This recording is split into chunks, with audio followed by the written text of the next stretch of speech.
I'm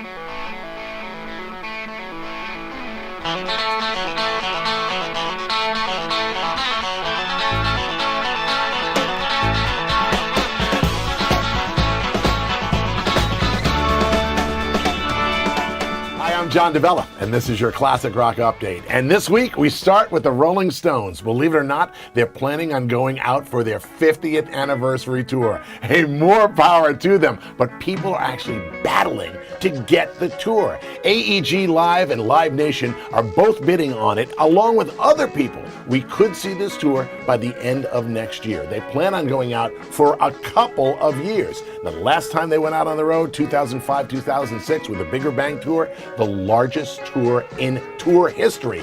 Nearly $600 million on that 1-2-year tour. It's hard to believe, but Farm Aid 25 was just announced.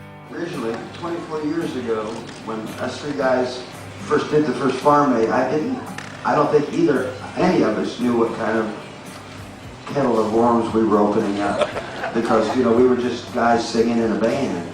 The show will be held on October 2nd at Milwaukee's Miller Park. On the bill this year, John Mellencamp and Willie Nelson, of course, Neil Young and Dave Matthews, along with a host of others. Tickets are already on sale for Farm Aid members, and as of this coming Friday, they're on sale for the general public.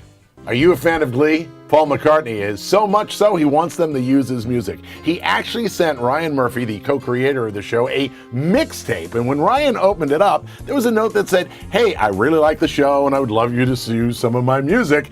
And he thought it was being punked. He says, "This can't be for real," but it ends up that it truly is. Look, on previous episodes of Glee, they've used music from the Rolling Stones, John Lennon, U2, REO Speedwagon, and a host of others, so why not Paul McCartney? At least that's what Paul's thinking. The Black Crowes have released Crowology, a compilation of some of their deeper tracks, acoustic mixes, a double CD that they've recently put on the market while they're on what is their final tour for a while. They have announced that they're going on hiatus, but if you go to their website, theblackcrowes.com, you'll find a daily update from Chris Robinson. Each day, another video like the one you're about to see that gives a little bit of an explanation of, well, the band's history. If I remember correctly, I was like crawling around on the stage with a big knife, stabbing it into the stage. I don't know what we were doing. But I guess the drummer for Aerosmith watched the opening of our set and immediately went back and contacted their management and had us fired. I think it's just typical of what the Black Crowes were and what we were going to be. You'll see their highlights, their lowlights, and everything in between. Chris is putting up a new one each and every day throughout the month of August. And the tour continues. The Say Goodnight to the Bad Guys tour will continue until December, where they'll do 6 nights at the Fillmore West.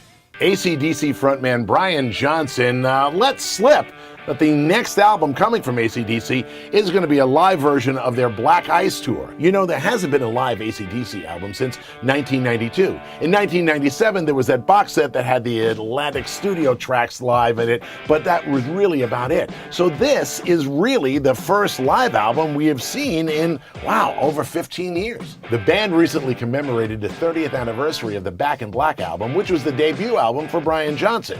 That album is the number 5 selling record of all time in the United States. We're playing as fans. We're in the moment right there.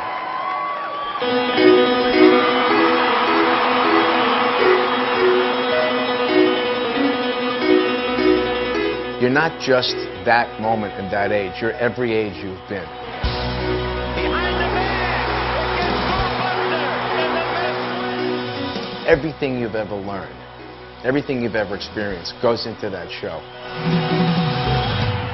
Billy Joel's upcoming premiere of Last Play at Shea, his concert documentary, will be shown at Citi Field, the Mets' new stadium, on August 21st. This will be the biggest film showing outdoors since July 4th, 1919. Last Play at Shea features highlights from the 2-night concert along with highlights of the Mets' history in that building.